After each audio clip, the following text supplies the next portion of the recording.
There's that. That was easy.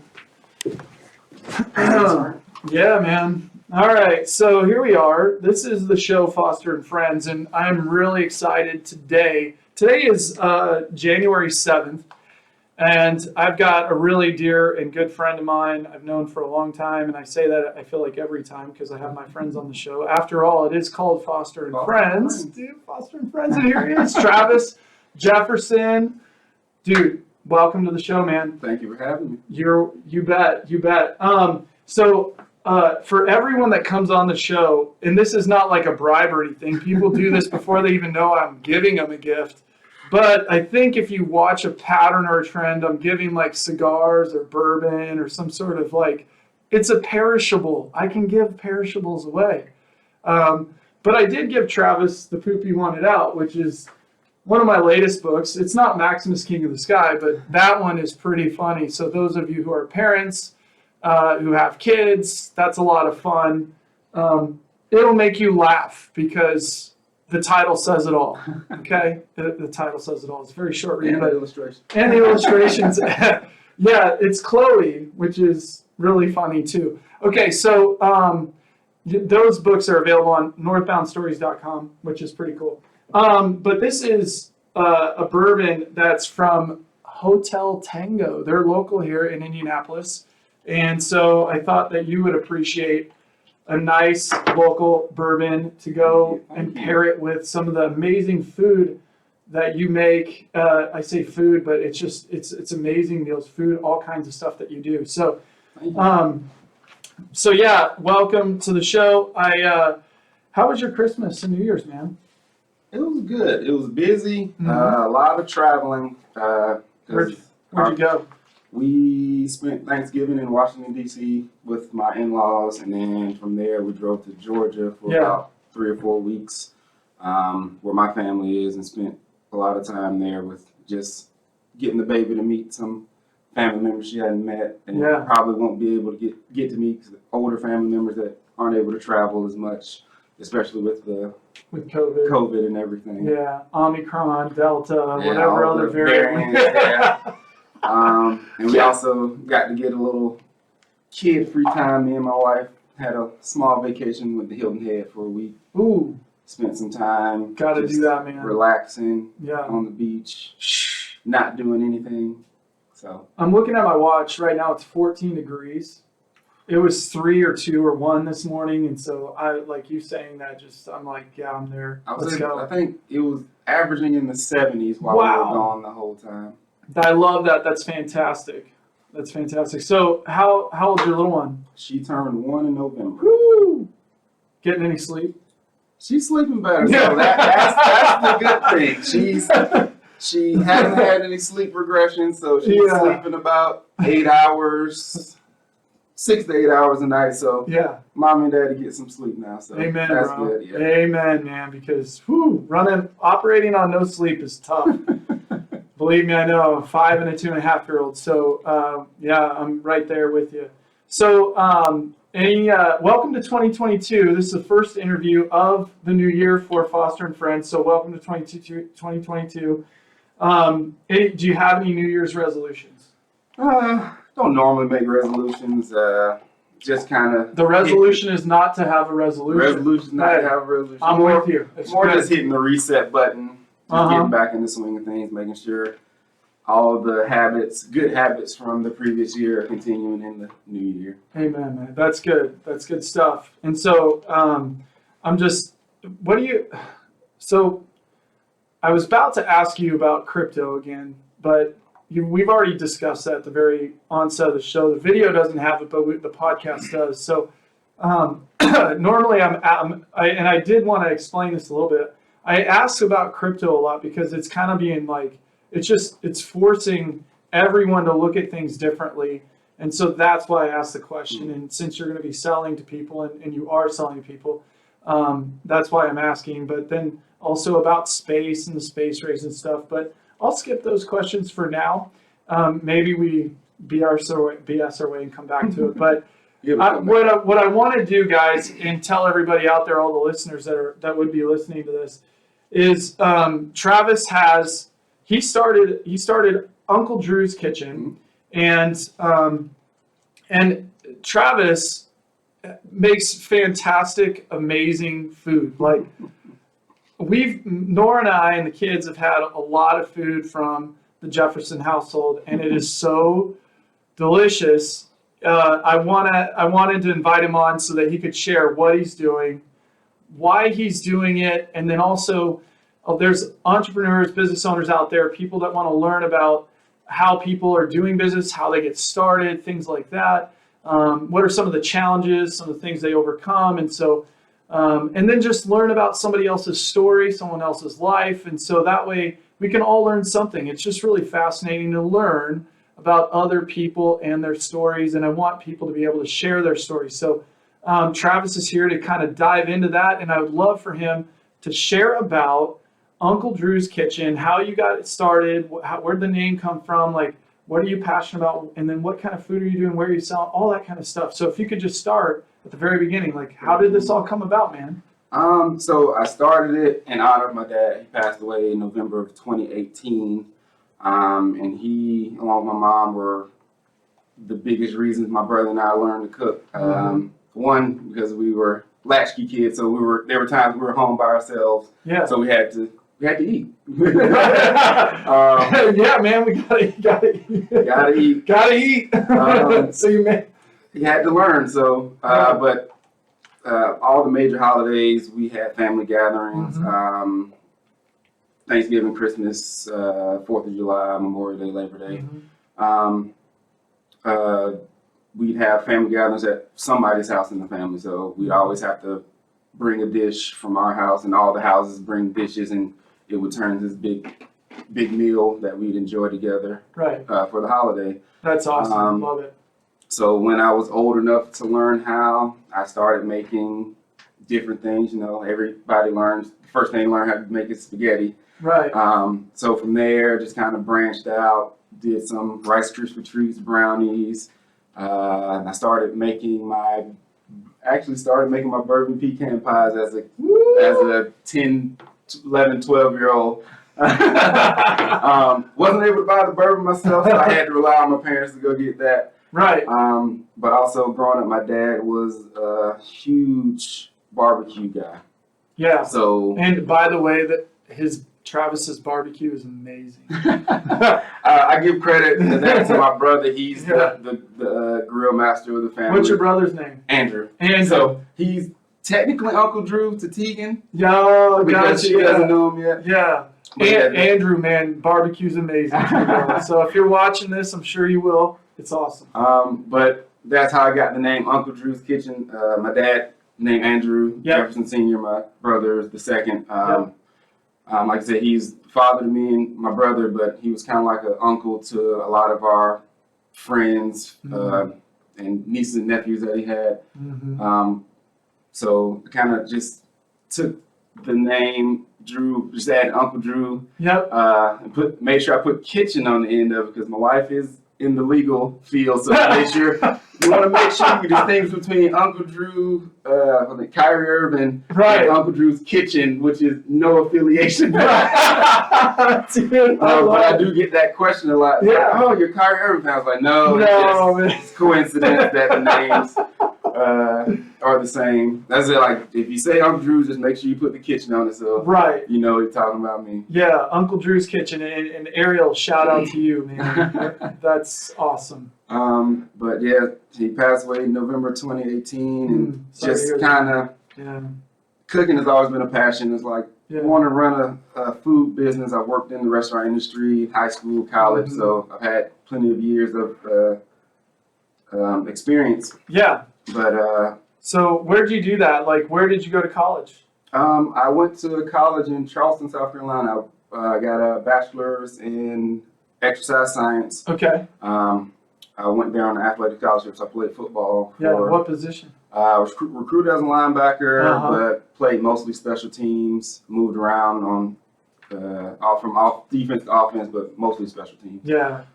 Which was fun. Yeah. So like you like hitting people, dude. Yeah. I much prefer defense over offense.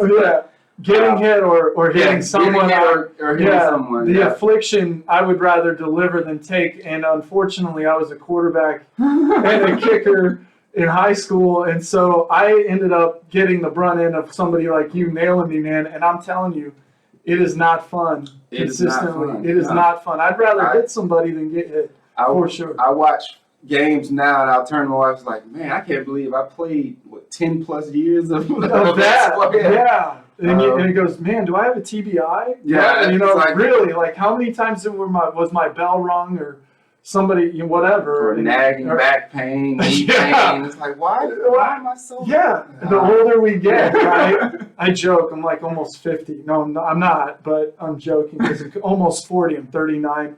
At the end of the month, I'll be 40, and I'm sitting here going, I joke around like, God, I'm almost 50. You know, Sally, Nora, I'm almost 50. They laugh because I feel it. I feel the sports, man. Age you. They do. Like you're so in good shape. But yeah, I'm like, let's say like playing a football game is like the equivalent of being a car crash at 40 miles an hour over and over again. Yes. And you don't think about it playing, but afterwards watching like the younger generations playing, it's like, oh man. That was scary. Yeah, now you make the old man grunt when you get up or sit down. Like, you know, it's real. It is real. The struggle is real. So you studied exercise science at college. You did a lot of food service stuff. Through that period, you were a football guy, scholarship, stuff like that. It's a lot of fun. You already told me about your family. Tell me, you know, where are you at right now? You started Uncle Drew's Kitchen. I know where the name came from. So kind of continue on that path. How did you get into it? So came up with the name. I worked for a gym in Indy, and I wanted to do meal prep for them. Yeah. Just kind of like get the business up and going. Yeah. But I also wanted to do the farmer's market and sell like a different type of food. So like I was doing more of the healthy food for the gym work that and doing the Southern comfort food for the farmer's market. Yeah. But it kind of got overwhelming, so I had to make a choice. Yeah. Because the food's really good. Yeah. That's unfortunately I had to cut ties with the gym and that side of the business to focus on the Southern comfort food, where kind of more of my passion, even though I'm exercise science, been a personal trainer, fitness professional all my life, majority of my professional career. Right. My passion was still in cooking Southern food because being from Georgia, everything's fried, dipped in butter. For sure, bro. And you're speaking my language because I went to Southern Arkansas, and you know you're below. I know, man. I was 30 minutes from Shreveport, Louisiana, and man, it was incredible. Etouffee, what were the po' boys? There was gumbo, all of that. I mean, vats of it, dude. Like the dads and the people making food, and it was just like, this is unbelievable. You don't get this in the Pacific Northwest. You know, all the way from Oregon or California, this is not the type of food. And fish fries, like every week, every Friday, fish fries, all the fried fish and stuff that you could eat. And I was just like, wow, amazing, so good. Oh, frying a turkey, that was another thing. Like fried turkey. You mentioned Louisiana. My dad is a huge fan of, he used to come on PBS, Justin Wilson, I believe his name was, a Cajun chef. Yeah. I think my dad actually got to meet him one time when him and my mom took a trip to New Orleans. So he got a signed cookbook from him. But from that, we always joke saying my dad was the one that brought fried turkey to Georgia. Like early 90s, it was unheard of to fry a turkey, like 92, 93. Yeah. My dad would fry turkeys, and after a few years of him frying turkeys, no lie, he would spend 24 hours the day before Thanksgiving to up until like lunchtime of Thanksgiving, 24 hours straight frying turkeys for people. We would literally have lines wrapped around the block to come pick up their fried turkeys. Dude, I love that. I was like, he single-handedly brought it to Georgia. He brought it to Georgia, I can say that. Man. My dad brought fried turkeys to Georgia. Yeah. Man, that's awesome. But I love that. ever since he introduced the first fried turkey to the family function, we haven't eaten a baked turkey since. You know what? Maybe that's what we do next year. And I'm talking to my wife Nora. Maybe that's what we do. We just get a fried turkey from y'all. Hey, I'm down for it. All right, cool. All right, yeah. Okay, so let's pick up where we left off. So I know I love these little like offshoots where we talk about stuff. I mean, I learn things like this. So so you cut ties and then what? Focus more on SoCo. Yeah. SoCo, right? I know what that is because I was down in Arkansas. SoCo. Focus more on that. Our farmers market with the first year, we kind of played around with what we served, but in our mainstay was we started with chicken and waffle sandwiches, mac and cheese, bourbon pecan pie, and every once in a while we do red velvet or key lime cupcakes. So yeah, it was a little bit slow gaining popularity because when we got into the market late, so all the good spots were taken. So we were kind of in the back, and when people would walk by and see us, like, oh, I didn't know food was here. right. Like we give out samples, and like, oh, we're definitely coming back next time to get something. So like middle of the market, so market's from May to October. So around June. Mid-June, early July, when our momentum started picking up, people like, oh, it's another food place. Oh, it's actually pretty good. Like, let's start eating his food. It's like, Yeah. So we gained a lot of momentum going to the end of the first market we did in 2019. Yeah. And this is like Noblesville? Noblesville Farmers Market. Okay. Any other ones? No. We started one this past year in Kirkland, Indiana, which is about 30 minutes north of here. Okay. We do them like every other Sunday or like once a month during the market season. Gotcha. Yeah. But so people are loving your food. Yeah. And they're dialing in like, okay, we're coming back. We're going to eat at your place. And Nora and I have done that. We popped in on the farmer's market when the weather's nice and the girls are being good. We'll pop in. It's good to see familiar faces out there. Exactly. And it seems like you're like, oh, by the time we get there, it's gone. So you guys are like, I mean, people are getting it. Yeah. So they're loving it. We skipped 2020. The pandemic plus my wife was pregnant with our daughter Tegan at the time. But we still did events here and there where people would call us like, hey, we have an event with this many people, can you do it? So we did a few of those. But coming back in 2021, weren't sure if people remembered us. So we came to the farmers market and we're actually in a new spot than we were the first year. Right. So people came back and said, oh, you're back. We've been waiting for you. We missed you last year. It was like, okay. So we didn't bring as much food because we didn't know if people were going to remember us. Right. So the first market, we sold out. So the market goes from 8 to 12 every Saturday from May to October. 8 to 12 every Saturday from May to October. Gotcha. And you guys are going to be doing it coming up, right? Yes. Okay. All right. We just got the application in my email early this week, so we'll fill it out, make sure all our permits are up to date. And then you'll be off and running. Okay. So they saw us and was like, all right, we sold out the first day. It's like, all right, okay, we need to bring food. So we doubled what we brought the previous week, and we sold out in the same amount of time the next week. So the next week we brought more food. We sold out.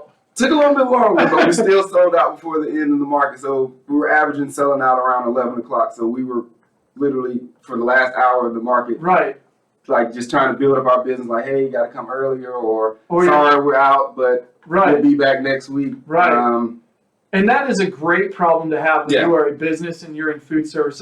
And for those who are like thinking about it, it's straight up really good food. You show up, you better get there early, because then they'll be out. I mean, but as you can see, if you're an entrepreneur or someone thinking about getting into this, you got to fill out a permit. You got to be able to buy the supplies, the inventory. There's some upfront costs to doing that, and then to have the pricing and everything right. And then you got to make really excellent food. Make sure it's the temperature and everything is maintained throughout the day because there's all. I mean, I remember there's wind, there's storms, there's all kinds of stuff that can happen when you're burner out. may go out, propane may run out. No matter how much you prep, you're gonna forget something. Yeah, and you got to be able to adjust. And Travis is the type of guy. I know him well enough and I know that he makes adjustments and he'll make sure that everything is running as it should and it goes off without a hitch. The guy is a very hardworking guy. And it shows. So to somebody that's hearing this, there's a lot that goes into it. And you really have to plan and prepare for pretty much anything. And he would be a great resource to anybody to just like pick the brain, like figure out what to do if anyone's trying to get into something like this. But tell me a little bit about what you're planning on doing, or what would you like to do and have done, or maybe see with Uncle Drew's Kitchen. Where's this thing going, man? So my ultimate goal is a food truck. I really want to own a food truck, especially with today's world. Like, I mean, people are getting back in the restaurant, but there's still people that are kind of iffy about going in. So right. Like, I had a food truck, I can bring the food to you, yep. and I wouldn't be confined to one location. I could do a festival in Westfield. I could do a festival down in India. I can do Zionsville, Noblesville. I can be all over with it and take the food to the people pretty much. Right. Yeah. So you need a food truck, and so if anybody out there knows of a food truck for sale, please email me and I will get you in touch with Travis, or just go to him directly, man. Because we got to get you a food truck. Like, try to help support that initiative, man. That's awesome. So that way you can start going to people and getting things out there. Mm-hmm. With COVID, I'm sure there's been the challenges, right? Mm-hmm. And you're making sure that you're super safe, right? And you're doing everything that you need to do there. But yeah, going to people, that a mobile, like catering, is that what you're wanting to do more of, or what do you think? I would like to do the catering, but I like majority of the business to be like on the food truck, like whatever festival or whatever thing you're doing. Yeah. But I do enjoy the catering aspect of it. Just being able to, for people that want my food when not normal hours of operation, right. I can still get it to them. Right. And it's seemingly, I like that idea because it's cost effective. It's to me, and it's mobile, and you can be in places where maybe office buildings or parking lots where people are at too, where people can schedule times where you're there for certain periods and that type of thing, right? Am I wrong on that? Oh, correct. Okay. Yeah. Well, it sounds really amazing. What is I'm just curious, like, what's your favorite thing to make? My favorite food all the time is macaroni and cheese. So mac and cheese. Wow, I took my mom's recipe and kind of added my little touch to it to make it my own. But also the bourbon pecan pie. My wife makes this homemade. Everything we make is homemade down to the crust of the pie. Like I said, I've been making that since I was a 10-year-old kid in Georgia, making bourbon pecan pies to bring the family function. So man, that's probably my two favorite things to make. Yeah, I hear you. What's your least favorite thing to make? Have you ever made something where it's like, there's a show that Nora and I and the girls watch. It's called Nailed It, and it's a lot of us who don't know how to cook or bake. We try to like make something, we see a picture or whatever, we try to make it, and then it ends up being like the complete monstrosity, like a complete fail, and it's hilarious. I love watching the failure. So what do you not like to do? I am not a huge fan of baking. Baking? Yeah. Me neither, man. They say baking is a science. Like, everything has to be exact. But with like other forms of cooking on the stove, cooking on the grill, you can kind of break the rules a little bit and things still turn out good. But in baking, if you're off by a fraction of a measurement, like, something's going to go horribly wrong. So, baking, other than the pecan pie, every once in a while I'll bake a cake or something, but I do not like to bake. I don't either. I really don't like baking. I mean, I bake chicken or bake, doing that, like grilling, but when it comes to like pastries and cakes and cookies and stuff, I'm not one to want to bake. Yeah, because I also went to culinary school, and one of the classes you had to take is intro to baking. I did decent in it, and the instructor was like, "Well, I see you for advanced bacon's like, no, Nope, I'm minimum requirements of bacon. You will never see me again. So I'll just, you're the grill master, right? You love grilling? Yeah. And what else? Like, do you use a green egg for anything? I've yet to use, What do you use? Like, what's some of the equipment? I guess that's a great question. So my dad was an electrician by trade, and he worked at a tech school. Yeah. He was instructing an electrician for electricians, basically. Right. But his department was next to the welding department, so he became friends with the welding instructor. Oh. So my dad has had grills made of oil drum barrels. Right. Yeah. And he's also had the big propane tanks you see outside of houses. Yeah. The welder has made Like, grill 8-foot long barbecue grills from those. So that's what I currently have now is his old grill. His old grill. Mm-hmm. Oh, that's awesome. So my brother inherited from him, and I inherited from my brother because my brother got a custom grill made for himself. So. Oh wow. Okay. So I have the original Uncle Drew's. The original Uncle Drew's. Original grill. Man. That's years of seasoning. Oh yes, lots of seasoning. You probably don't have to put oil on the inside. Let it soak for a bit, like I do with my iron skillet. Right? No. I'm just curious, is there a really great way of cooking bacon? Bacon? That's not even on here. I was just thinking, I use my iron skillet, I go outside, I put it on the grill, because I don't like making bacon inside. I will pan fry it. I like to throw it in the oven, because I can throw it in for about 10, 12 minutes, and it'll come out perfect. Really? Yeah. See, the secret sauce right here. I didn't know that. And I'm sitting here like smoking out the house because I'm going too slow or too fast. I can't time it right. Bacon's delicate. Bacon is delicate, and it's very delicious. Bacon on anything I will eat. I swear. So, along the business lines, how do you go along building? It sounds like a successful customer base. I'm kind of jumping down the page here. Fundraising, successful customer base, like running the business side. Can you tell me a little bit about some of the successes or challenges of running the business side of what you're doing with Uncle Drew's? So in the beginning, fortunate enough, I was able to go to the Bank of Mom and get a small loan to help with the upfront costs. What's their number? I need to call. So Bank of Mom. Bank of Mom. She was my first and only investor in the business. I mean, aside from like our money that we had in savings and things like that, which allowed us to get a lot of our equipment up front and pay for those permits, which can range from $50 to $200 a piece, depending on what you need. So she is the biggest reason Uncle Drew's Kitchen was able to get its lift off. Love you, Mama. I'm glad it's happened. I am forever in her debt for that. So one day, if I make it big, I can write her a check for the initial amount plus interest. Right. Or she loves Volvo SUVs, so hopefully one day I can buy her one brand new if I can make it big. That's my promise to you, Mom. Everybody, let's help them make it big. So if we can get them a store and get them in there, man, that'd be awesome. No, that's great. I love that.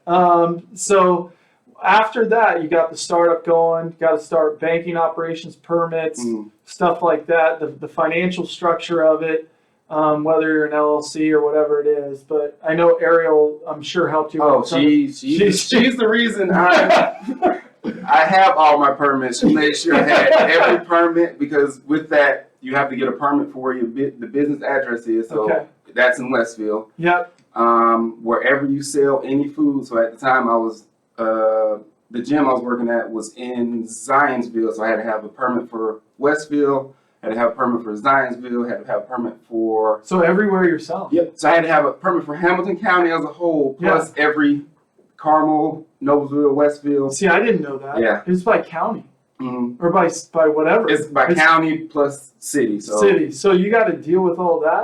So usually the county is probably the most expensive one. And then the city one is usually, I can kind of pick and choose those. So I'm not in Zionsville, so I don't have to buy that one anymore. Right. But I have to keep Westville and Noblesville because that's where I do most of the business. In Carmel, that's the share. There's a commercial kitchen where I buy rent time to use. Right. So I have to have a permit for there because I'm using that one. I have to go through the health department and get the check off for everything to make How sure. long does that take typically?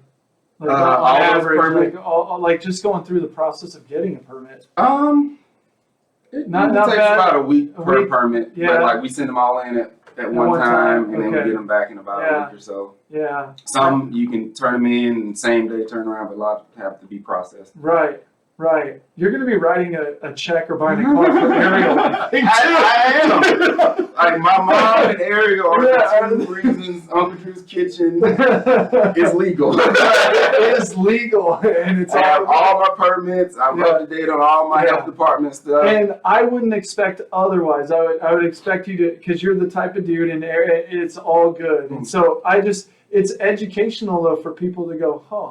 So it's not just easy. I can't just go. You can't just pull up and just walk in and be like, oh, I make really great food. Nope. Yeah, I kind of learned about that initially when my brother and I would go salmon fishing in Oregon. And so we would go out in a summer or during the season. We would catch, one season in particular, we caught 400 pounds of salmon after it's all filleted. So what it is we each caught 20, which is the ticket limit, and then we paid for another 5 fish per guy. So basically we caught 50 salmon in a season, and it's like over 400 pounds, and we're like, man, salmon's going for like $16.99 a pound back then, and it still is today. Wild caught, we caught it, and we're like, man, we could sell some of this. But no, you can't.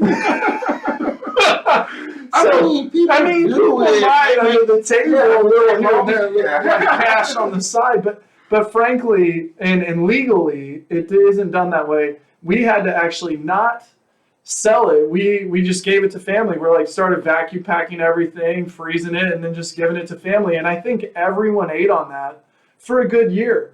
You know, like a whole year. Our whole family just benefited from all of our 3 a.m. wake ups to drive to the river, to get in there by sunrise, an hour before sunrise, and catch these fish. And we just loved it. It was a lot of fun, and it was a great way to spend an upbringing. But literally business 101 is like, no, you just can't go out and sell.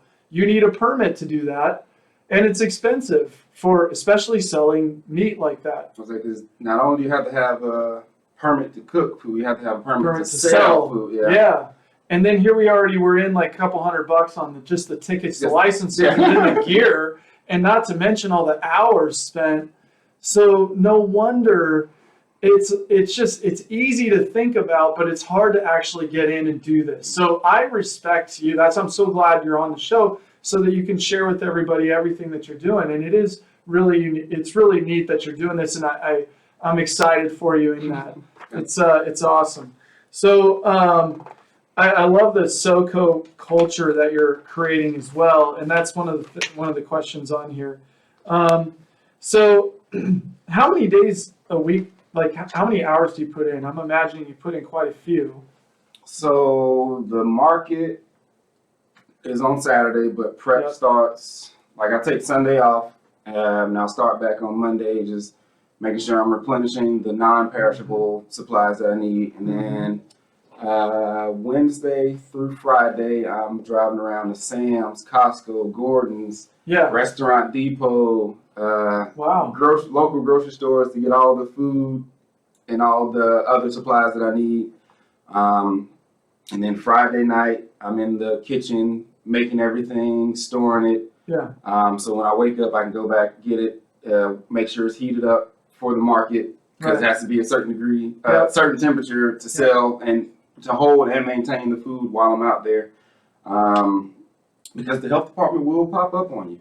And they'll check. They will, with no warning. You'll see someone with a clipboard walk in your booth, start with a thermometer, start checking food. No kidding. And then they'll usually 2 people. So there's one checking temperatures, and there's one getting you to sign off on things like making sure you got this in order, make sure the food is up to temperature. And if it's not, they'll give you a chance to get everything within the the normal temperature of the food. Like where you're supposed to be, where the it's range. Yeah. So, and they will shut you down if you can't get things where it's supposed to be. No kidding. And Wow. fortunately for me, I've always been up to par, so I've never gotten shut down.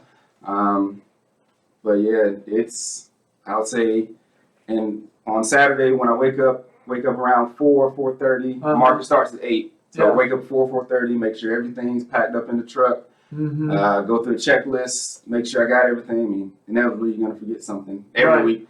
But we get to the site around 6:37. We're setting up. The market starts at 8. We start serving at 8. Market starts and market ends at 12. We shut everything down, and we have to be packed up and gone by 1. That's quick. That's just the day of. That's so just the day of. Yeah. So you got to think shopping and making sure everything's working order. Yeah. Monday through Friday. Man. And then Sunday, making sure everything, just making an inventory of what you need to get for the following week. Wow. So it's almost a 24-hour day job. Yeah, for sure. And then you're trying to figure out like, okay, so what do I got to do volume wise to turn a profit on based on what you sell? So because you got to sell enough to make enough money to cover not only your expense, but then maybe fund buying more inventory. And I call it inventory for lack of a better term. That's what comes to my mind. But like buying more supplies and things like that to go back into the next process. Also trying to save for that food truck. Well, yeah, and then I'm sitting there thinking, well, where's the money left for like, taxes, and then, you buy, like maybe buying more equipment or capital expenditures like that. So it's very difficult to get going from the way that I see it, but you're doing a great job. And it doesn't mean it's impossible. It's just people need to understand what it takes to do these things. And I after talking with you over the years, I just learned like what it takes to actually to do this, so you're an entrepreneurial spirit, and I love that you're and Ariel's that way too. And so, what's your greatest inspiration for doing this? I mean, you have a passion for it. I know that, I hear that you grew up in it, but what drives you? What makes you do this? Is honestly people enjoying the food like that. I am so passionate about. Like growing up, food was my life pretty much. So just to see that other people think as highly of my food, sometimes even more than I do. Because you're your own worst critic. Yeah, that ain't good. Because Ariel will get on me all the time. I'll cook something at home and I'll ask her 1,000 times, did she like it? What could I have done better? Did I need more seasoning in this? And she was like, it's good. It's good. Yeah, I can see her doing that. I can see her doing that. I mean, that keeps driving. It's like I'm actually pretty good at it. It's like I'm not. You're good at it. Yeah, you are good at it. Yeah. Dude, right here. You're good at it. You're great at it, actually. So you're, and it's validated by other people, right? Gifts, talents, and abilities come from God, and you are doing what you are passionate about, what you love, and then you're taking it a step further to make it a business. A lot of people do stuff as a hobby. They kind of just dabble in it, but they never actually turn it into a sustainable business. And the path that you're on, you are doing that, and it takes an exorbitant amount of work. And it also takes people to believe in the product and what you're selling and what you're putting down. They enjoy it, they like it, they'll pay you for it. And so incorporating social media, incorporating all the different components of business, where can people find out where you're at, what you're doing, like all that type of stuff? Where do they find you? I'm on Facebook and Instagram at Uncle Drew's Kitchen on both. So Uncle Drew's Kitchen on Facebook, Instagram. Also, the website to order for orders is orders@UncleDrew'sKitchen.com. And then if you want to just contact me directly, it's Travis@UncleDrew'sKitchen.com. Travis@UncleDrew'sKitchen.com. Okay, so that's an email address. So if any of you out there hear this podcast, see the video on YouTube, want to check out Uncle Drew's Kitchen. You can find him on Facebook. Where else? Facebook, Instagram.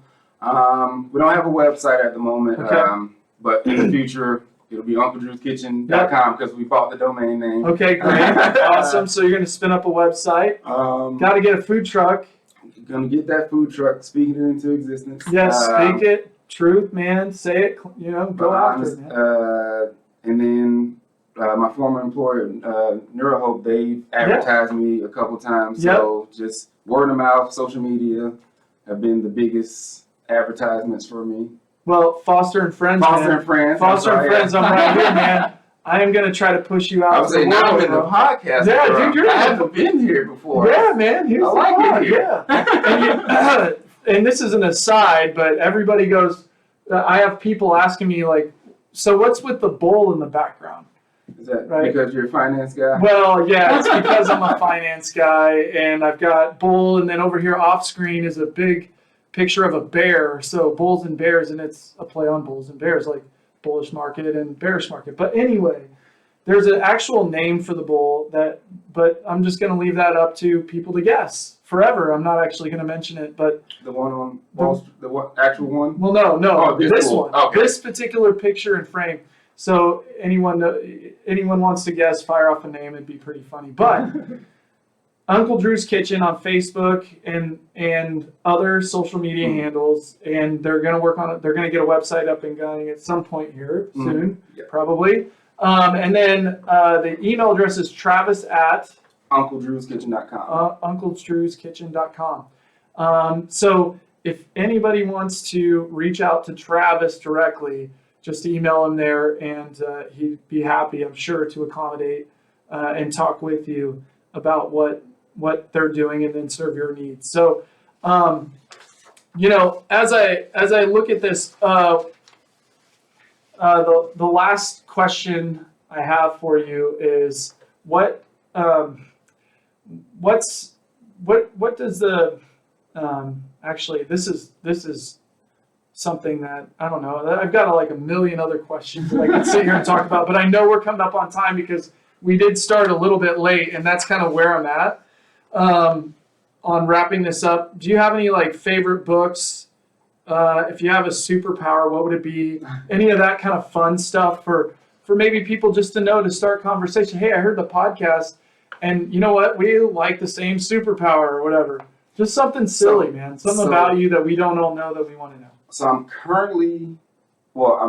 huge in audiobooks. So I'm currently listening to the Harry Potter series for the second time through. Straight up. That's but this is more of a recent thing. Like I was never a big reader growing up. Yeah. But I discovered audiobooks in the past few years, and I've probably last year listened to 20 or more audiobooks. Wow. Yeah. So I'll put my headphones on while I'm cleaning up in the house or while I'm driving to and from work.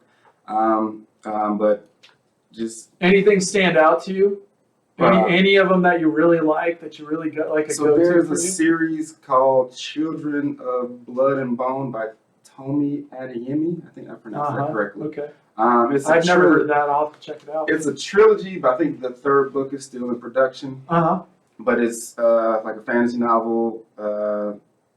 These children from these different tribes in Africa have different superpowers, and just how they come together and to stop the king from killing all of them. I guess magic is illegal in wherever they're at. Right. So the king is trying to destroy all of them. They're kind of come together and like bring it back to the world to have it flourish and everything. Wow. So I've read the first two of those.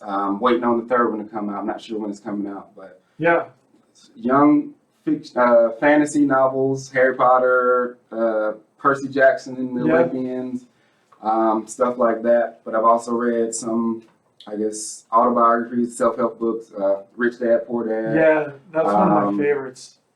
It's a book called The Big Leap by Gay Hendricks. That was a big one, and helping me just kind of, the thing is working in your zone of genius. Yeah. And that was kind of the big thing that kind of pushed me into the culinary field. I mean, like I'm healthcare professional, fitness professional. I'm good at it, but it wasn't truly my passion. Yeah. But working in my zone of genius in the culinary field, like Yeah. since 2019, like everything has flourished from there. Right. There's a chef that I follow, David Chang. I read his memoir. It was pretty good. So just mostly fantasy fiction, but every once in a while you're mixing in real life nonfiction. Yeah, learning and stuff. You're committed to learning and growing, it sounds like. And that's what I love to hear about you and what you're doing. So with that, I'll wrap it up. Thank you for coming on. Oh, thank you. Foster and Friends, man. Oh, thank you for the gifts as well. Yeah, and Hotel Tango, thank you for providing. Well, we bought your bourbon, so Travis and I are going to have a little sip of that before he leaves because I've never had it. I got to try it. Can't let him out the door without trying. But anyway, really appreciate you coming on, man. Yeah, I appreciate Thank you so much, bro. This is an honor to be on the podcast. On the pod. To be thought about enough to be like, hey, let me bring him onto the podcast. This is the point of this show. It's to talk to people that, and myself included. I'm no like syndicated podcast person. In fact, I just decided I'm just going to do a podcast one day. And that's what happens. And we'll see how it goes. It could be a complete train wreck, but I don't think it is. I'm getting feedback from people saying, hey, you know what? I really like listening to that. That's interesting. And maybe not all of these subject matter people that I bring on resonate with you or whatever. But it does, frankly, there's a lot to learn from people. Just taking a leap of faith, just like what Travis was talking about. That leap of faith is, there's a lot of people that say they're going to do things and then never do in life. And I'm just fascinated why people do things and step out in faith and do stuff and just take the risk. And that's just a unique spirit in people. And I love to have folks share that. So thank you for that. Thank you for having me. And this show is a lot of fun. I enjoy it. I had a ball. Can't wait till next time, man. Yeah, next time. Dude, we'll do this again next year, probably before the end of the year. So it's actually going to be this year. Okay. But we'll do it again after your season's up. We'll just have you back on and we'll talk about how it went and you can share more about what you're doing. And it's just so much fun. So thank you all for watching. Thanks for being on the show. Thank you. And with that, we're done, man. We're done. Let's have some bourbon. Hey, I'm all for it. All right.